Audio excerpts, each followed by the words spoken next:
성도 여러분, 안녕하십니까? 이 시간 기도함으로 설교를 시작하도록 하겠습니다. 언제나 저희를 사랑하시는 하나님 아버지, 안식 후 3일 동안 또 저희들을 보호하시고 또 이 시간에 아버지의 말씀을 듣게 하시니 감사합니다. 아버지, 이 시간에는 우리의 가장 낮은 기대치 속에서 일하시는 하나님의 그 무한하시고 훌륭한 사랑을 저희가 알기를 원하오니 한데 지혜를 내려주시고 또 성령님을 저희들의 마음에 허락하셔서 은혜 있고 또 감화가 넘치는 귀한 시간 되게 하여 주시옵소서. 사랑이 많으신 주 예수 그리스도의 이름으로 간절히 기도합니다. 아멘. 네, 저는 오늘 이 시간 성도님들과 우리의 가장 낮은 기대치 속에서 일하시는 하나님이라는 주제를 가지고 말씀을 나누기를 원합니다.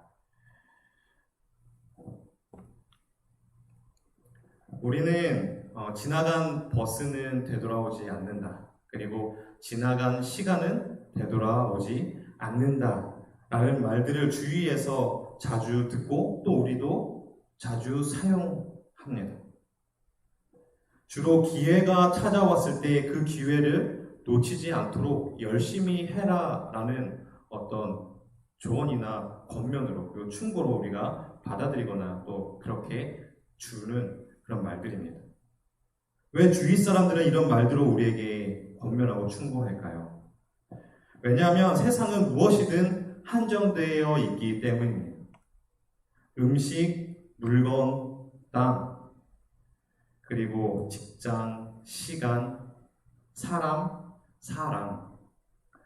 그리고 심지어는 기회도 무한하지 않습니다.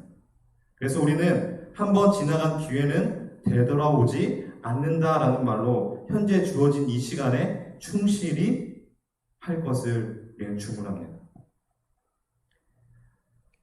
우리가 다 알다시피 현재 알래스카는 저희 미국 땅입니다. 보시다시피 PPT에 보시면 저 빨간색이 미국 땅인데 미국 본토와 떨어져 있는 저 땅이 알래스카인데요. 이 땅은 우리나라의 면적의 7배나 되는 아주 큰 어마어마한 땅입니다. 그곳은 석유와 금광, 가스, 그리고 자연, 이처럼 이렇게 천연 자원이 아주 풍부한 땅인데요. 뿐만 아니라 군사적으로도 아주 중요한 유충지라고 합니다. 그런데 이 땅은 본래 러시아의 영토였다고 하는데요. 하지만 러시아는 이 알래스카 땅이 사람이 살기에 적합하지 않는 아주 쓸모없는 불모지 땅이라고 생각했고 또 러시아 땅이 워낙 넓다 보니까 저 알래스카까지 다 관리하는 것이 힘들다는 그들의 생각에 러시아는 미국과 8년 동안 교섭을 벌인 끝에 1867년에 그 땅을 매각하는데요. 당시 매각 금액이 720만 달러, 그러니까 우리나라 돈으로 약 80억 원 정도의 아주 헐값에 이 알래스카 땅을 미국에 팔아넘겼다고 합니다. 이 일을 성사시킨 러시아 공사는 사람이 살 수 없는 아주 쓸모없는 그 얼음 땅을 잘 매각했다고 그런 공로로 러시아 황제는 상을 내렸다고 합니다. 그렇지만 시간이 흐른 뒤에는 뒤에 엄청난 자원을 품고 있는 땅이라는 사실을 이제 러시아가 알게 되었고 러시아는 두고두고 후회하지만 이미 지나간 일이라서 이제 되돌릴 수 없는 그런 일이 되고 말았습니다. 러시아가 훌륭한 영토를 보유하고 있었지만 그것을 보유할 수 있었던 그 기회를 날려버린 것처럼, 놓쳐버린 것처럼 성경에서도 병을 치유받을 수 있었지만 기회를 놓쳐버렸던 한 병자의 이야기가 있는데요. 사도행전 3장을 보시면 나면서 걷지 못했던 한 안진뱅이 이야기가 등장합니다. 우리 다 함께 사도행전 3장 1절에서 10절을 가지신 성경을 펴셔서 보시도록 하겠습니다. 사도행전 3장 1절에서 10절입니다. 제가 읽도록 하겠습니다. 제9시 기간 기도 시간에 베드로와 요한이 성전에 올라갈세 나면서 못 벗게 된 이를 사람들이 메고 오니 이는 성전에 들어가는 사람들에게 구걸하기 위하여 날마다 미문이라는 성전문에 두는지라. 그가 베드로와 요한이 성전에 들어가려 함을 보고 구걸하거늘 베드로가 요한과 더불어 주목하여 이르되 우리를 보라 하니 그가 그들에게 무엇을 얻을까 하여 바라보거늘 베드로가 이르되 은과 금은 내게 없거니와 내게 있는 이것을 내게 주노니 나사렛 예수 그리스도의 이름으로 일어나 걸으라 하고 오른손을 잡아 일으키니 발과 발목이 곧 힘을 얻고 뛰어 서서 걸으며 그들과 함께 성전으로 들어가면서 걷기도 하고 뛰기도 하며 하나님을 찬송하니 모든 백성이 그 걷는 것과 하나님을 찬송함을 보고 그가 본래 성전 미문에 앉아 구걸하던 사람인 줄 알고 그에게 일어난 일로 인하여 심히 놀랍게 여기며 놀라니라. 그의 나이는 40세였고 날마다 성전 문 앞에서 구걸하며 삶을 이어가는 사람이었습니다. 예수님께서는 봉사 기간 동안 그를 치유하지 않으셨는데요. 아마도 안진뱅이는 예수님부터 치유를 받지 못한 마지막 사람들 중에 그 무리들 중에 한 명이었을 것입니다. 그런데 안진뱅이 이야기를 살펴보면 요한복음 5장에 나오는 베데스다의 중풍병자와 연관성이 있어 보입니다. 베데스다 이야기는 이런데요. 이 베데스다라는 연못에 한 전설이 내려오고 있었습니다. 그 전설은 물이 요동칠 때 제일 먼저 그 물에 들어가는 사람이 그 병을 낫는다는 그런 전설이었습니다. 그래서 38년간 병자였던 그는 매일매일 베데스다 연못에 물이 요동치기를 기다리고 있었던 것입니다. 이 기다리는 일은 38년 된 병자의 유일한 소망이었습니다. 그러나 그의 유일한 소망이 끊어지고 마는데요. 베데스다는 은혜의 집이라는 뜻을 가지고 있습니다. 그런데 이 베데스다에는 은혜와 자비가 없었습니다. 이 베데스다에는 좀 더 좋은 자리를 차지하기 위해서 병자들끼리 자리다툼하는 고성과 그리고 다툼하는 싸움이 일어나는 그런 소리들로 가득했고 병이 깊어서 움직이지 못하는 병자들은 연못 가장자리에 밀려나서 있었고 가끔 물이 요동치는 순간이 생기는 것 같으면 서로 먼저 그 연못에 들어가기 위해서 힘이 없는 사람들을 짓밟으며 지나가려는 그런 모습들로 아우성으로 가득 찬 그런 장면들이 연출되는 아주 끔찍한 곳이었습니다. 그래서 그는 혼자서 못에 들어갈 수 없었고 그 병자는 질병에 방치된 채 그렇게 38년 동안이라는 그 긴 세월 동안 그는 그곳에 누워있게 된 것입니다. 그곳에 있으면서 그의 몸에 있는 기운과 근육이 다 빠져나가서 이제 앙상한 뼈만 남게 됩니다.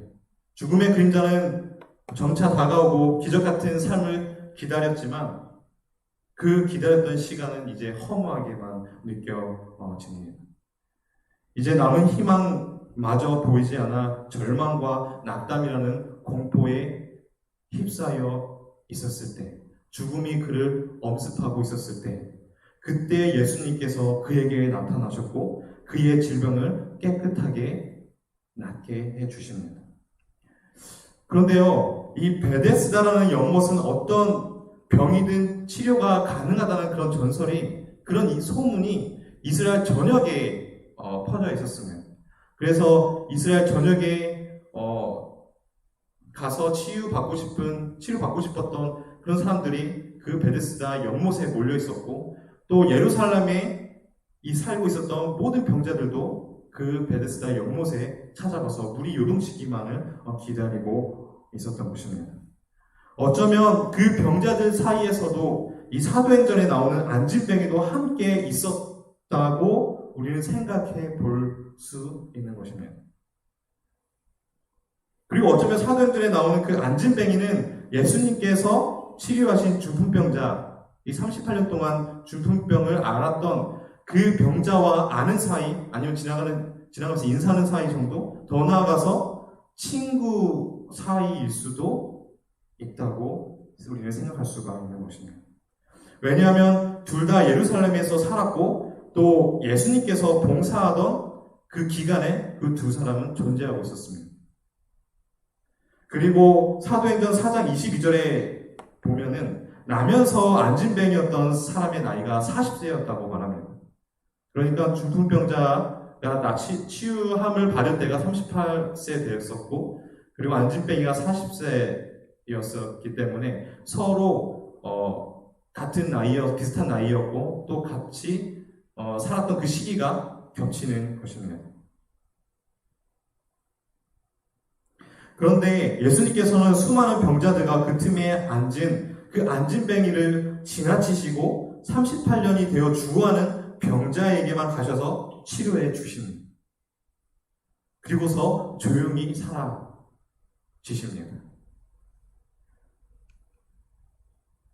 당시 예수님께서 그날 더 많은 사람을 치유해 주시기를 원하셨지만 그렇지 못한 이유에 대해서 엘렌 G. 화이트는 이렇게 말합니다. 그날은 안식일이었다. 무리가 경배하기 위하여 성전에 가고 있었다. 예수께서는 이러한 치료 행위가 유대인들의 편견을 자극시켜서 자신의 사업이 가로막힐 수 있음을 아셨다. 그러니까 안식일을 철저하게 지키는 유대인들의 눈에는 안식일의 치료 행위가 그들에게 더욱 눈에 가시였을 것이고 그러한 예수님의 행위들이 그들의 인내심의 한계를 넘겨서 그들로 인해서 예수님의 그 사업을 가로막을 수 있다고 예수님께서는 인지하셨기 때문에 안식일에 치유하시는 그 행위를 중풍병자에 한해서 멈추십니다. 그런데 예수님의 치료 행위가 멈춰짐으로 절망과 낙담에 빠지는 사람이 있었는데 바로 안진뱅이였을 것입니다. 그는 중풍병자가 치료받은 그날 예수님을 찾기 시작하였을 것이고 또 계속해서 찾았을 것입니다. 요한복음 2장을 보면 예수님께서 사역 초기에 성전에 나온 모든 무리들을 치유하셨다고 기록합니다. 마태복음 21장에는 마지막 사역에서도 성전의 많은 병자들을 치유하시는 그 기록이 남겨져 있습니다. 하지만 무슨 이유에선지 우리 친구 안진뱅이는 예수님께서 행하신 그 치유의 기적을 맛보지 못합니다. 그는 살아가면서 자신을 운이 없는 사람이라고 생각하고 또 느껴질 수도 있습니다. 왜냐하면 예수님께서 가시는 곳마다 모든 병자들이 나음을 받았기 때문입니다. 예수님으로부터 치유를 받았던 사람들의 그 유형을 보면요, 세 가지 유형으로 우리가 줄일 수가 있는데요. 첫 번째로 예수님께로 다가와서 치유받은 사람들입니다. 두 번째로는 예수님께로 나아갈 수 없는 이들을 위해서 친구로 대신 요청을 한 사람들입니다. 세 번째로 예수님께서 찾아낸 사람들입니다. 그런데 불행하게도 이 안진뱅이는 이 세 유형에 포함되지 못했습니다. 그는 자신의 병을 고쳐줄 수 있는 예수님을 만나기 위해서 수없이 노력했지만 그의 뜻을 이룰 수가 없었습니다. 사도행전을 보면 엘렌 화이트는 이렇게 진술하는데요. 이 불행한 사람은 고침을 받고자 오랫동안 예수를 만나고자 했다. 그러나 그는 거의 가망이 없었고 또 위대하신 의원이 활동하시는 곳에서 멀리 떨어져 있었다. 안진뱅이의 소망은 절망적이었고 또 결실은 없었습니다. 예수님께서 그를 찾지 않으셨고 그를 예수님께 데려가 주는 사람도 없었습니다. 그런데 안진뱅이는 예수님을 이제 만나기 위해 마지막으로 친구들에게 호소하여서 그 성전 미문에 데려달라고 부탁합니다. 그리고서 친구들이 안진뱅이 부탁으로 이제 성전 문 앞에 이렇게 데려다 줬지만 그는 그곳에서 마지막 희망마저 사라지게 되는데요. 엘렌 화이트는 예수님을 만나기 위한 그의 마지막 노력을 사도행전에 이렇게 묘사합니다. 마침내 그의 호소로 친구들이 그를 성전 문에 데려다 주었지만 그곳에 도착했을 때 그는 희망의 핵심이었던 그분이 잔인하게 처형당하셨다는 사실을 알게 되었다. 결국 희망이었던 그곳에서 예수님께서 잔인하게 처형당하셨다는 소식은 그의 남은 희망마저 잔인하게 꺾여져 버리는 슬픈 소식이었던 것입니다. 그의 기분은 어떠했을까요? 여러분이라면 그런 상황에서 어떻게 하시겠습니까? 그는 40년 동안 걷지 못하였고 40년 동안 그 꿈을 이루기 위해서 노력했고 그리고 40년 동안 치료받기 위해 애쓰던 사람이었습니다. 그런데 그의 희망은 예수님께서 십자가에서 돌아가시면서 산산조각 나고 말았는데요. 그는 자신에게 돌아가는 상황이 너무나도 잔인하고 애처로워서 성전 미문 앞에서 그저 주저앉아서 슬프게 울고만 있었을 것입니다. 어느 정도 시간이 흐르고 그는 자신이 결국 고침을 받을 수 없다는 그 절망적이고 끔찍한 그 현실을 받아들이고 그리고서는 최소한 누구에게도 짐이 되지 말아야지. 아직 구걸은 할 수 있잖아. 남은 인생 그거라도 하면서 살아야지 라고 생각하면서 눈물을 훔쳤습니다. 이어서 남은 삶을 살기 위해서 그는 매일매일 성전 미문 앞에서 구걸하기 시작합니다. 그리고 그는 성전으로 들어가는 사람들에게 더 이상 기적을 구하지 않고 생존만을 구합니다. 이제는 모든 소망이 끊어져 생명 연장에만 급급하게 되던 그 어느 날 예수님의 제자인 베드로와 요한을 만나게 됩니다. 그리고서 어김없이 습관처럼 그들 앞에 머리를 조아리면서 엎드려서 구걸합니다. 그러자 베드로는 그의 구걸에 반응하면서 이렇게 말합니다. 우리를 보라. 그러자 그는 그들에게서 동전 몇 푼이라도 얻기 위해서 비천한 모습으로 올려다봅니다. 베드로는 이어서 말합니다. 은과 금은 내게 없거니와 내게 있는 이것을 주노니 나사렛 예수 그리스도의 이름으로 일어나 걸으라.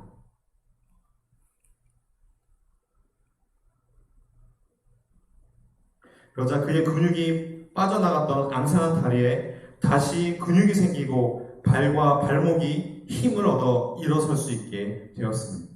그러자 그는 너무나도 기쁜 나머지 걷기도 하고 뛰기도 하면서 하나님께 찬송을 돌립니다.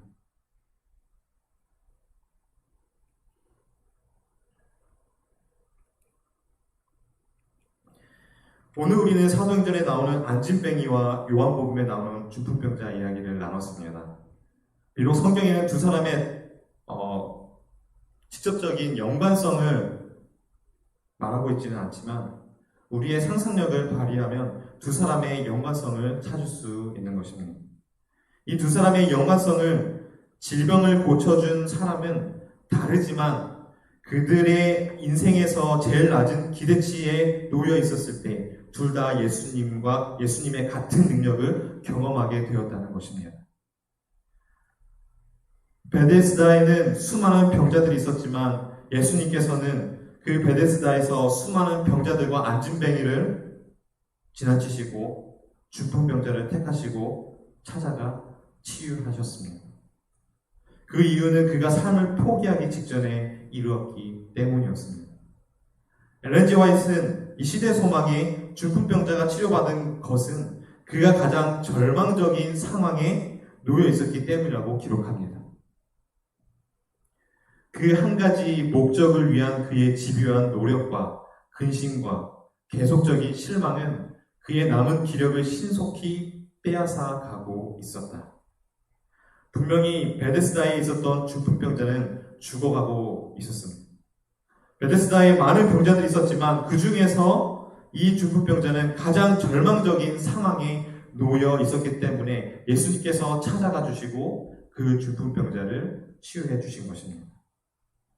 하지만 반대로 베데스다에서 그 기적이 일어난 장면을 봤거나 그리고 들은 이 안진뱅이는 예수님을 찾기 위해 백방 노력했습니다.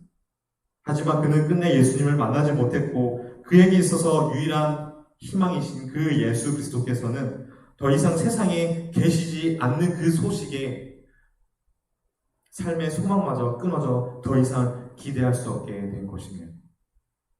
그때 예수님께서 생명보다 동전 몇 푼 얻는 것에 더 유일한 낙을 이제 갖게 된 그 안진뱅이에게 베드로와 요한을 통해서 치유의 기적을 경험하도록 허락하신 것입니다. 사랑하는 성도 여러분, 어떤 처지에 있는지 우리는 각각의 개인의 사정을 정확하게 잘 모릅니다. 그러나 모든 것을 아시는 하나님은 우리의 삶의 형편과 그리고 우리의 고통, 우리가 어떤 상황에 처해 있는지 누구보다도 잘 아심을 기억하시기 바랍니다. 우리가 무엇 때문에 힘들어하고, 우리가 무엇 때문에 아파하고, 우리가 무엇 때문에 절망하는지 누구보다도 잘 아시는 분, 그 하나님을 우리가 기억해야 하는 것입니다.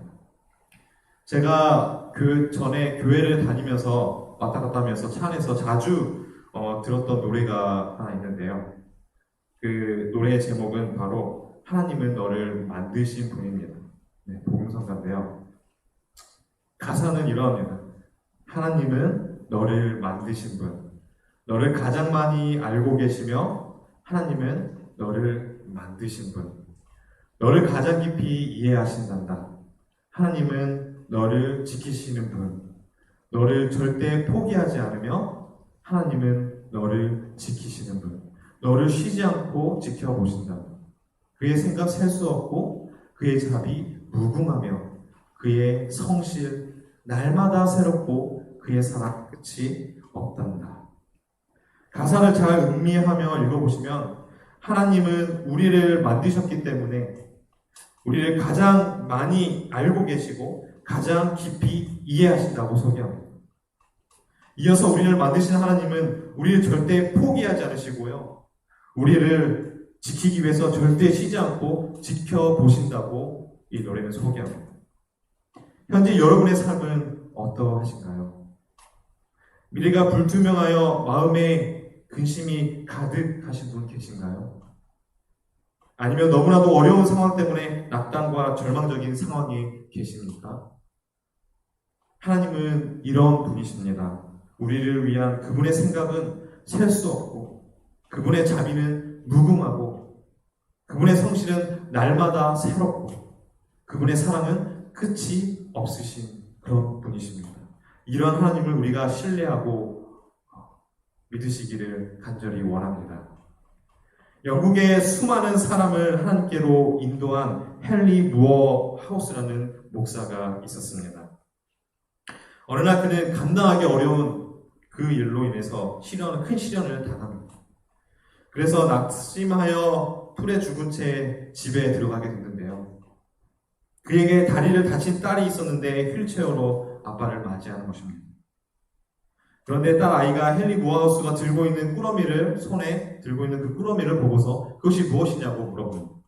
그때 아빠는 아파서 누워있는 엄마에게 줄 것이라고 말합니다. 그러자 그 아이가 헨리 무어하우스에게 이렇게 말합니다. 자신이 그 물건을 엄마에게 전해줄게요. 라고 이렇게 말합니다. 그러자 헨리 무어하우스가 이렇게 묻습니다. 너는 다리가 아픈데 어떻게 엄마에게 이것을 전달하는 거니? 엄마는 2층에 있는데. 그러자 딸아이가 이렇게 대답합니다. 괜찮아요. 나는 꾸러미를 들고 아빠는 저를 안으시면 되잖아요. 그 순간 헨리 무어 머리에는 성광처럼 스치는 생각이 있었다고 하는데요. 그것은 바로 내가 시련에 낭망하고 넘어질 때 이와 같이 하나님께서는 나를 항상 안고 계시는구나 라는 그 생각을 떠오르게 되었다고 합니다. 이후 헨리 무어하우스는 시련이 닥칠 때마다 항상 자신을 안고 계시는 그 하나님을 확신하며 훌륭한 복음 사역을 이어가게 되었다고 합니다. 사랑하는 성도 여러분, 헨리 무어하우스처럼 자신의 딸을 통하여 어떤 시련 속에서도 하나님께서는 항상 자신을 안고 계신다는 사실을 확신하였을 때 그는 낙심이라는 절망에서 벗어날 수 있었습니다. 이처럼 우리가 시련과 고통으로 낭망하고 넘어질 때 하나님께서는 우리를 위해서 열심히 일하고 계심을 기억하시기를 간절히 원합니다. 이 사도행전에 나오는 이 안진뱅이처럼 우리에게 소망이 없다 생각이 들 때 우리를 찾아와 주시고 또 산소망이 되어 주시는 그 하나님을 삶 속에서 확신함으로 매일의 삶 속에서 승리하는 저와 성도 여러분이 되기를 간절히 바라면서 말씀을 임하 드리도록 하겠습니다. 다 함께 기도하시겠습니다. 우리를 사랑하시는 하나님 아버지, 사도행전에 나온 한 병자 이야기를 통해서 우리를 향한 하나님의 사랑을 배우게 하시니 감사합니다. 우리가 살아가면서 삶에 희망이 없어 보이고 고생과 아픔이 가득할 때 우리의 산 소망이 되시는 예수님을 우리가 기억하고 붙들 수 있도록 성령 하나님 도와주시옵소서. 사랑 많으신 예수 그리스도의 이름으로 간절히 기도합니다. 아멘.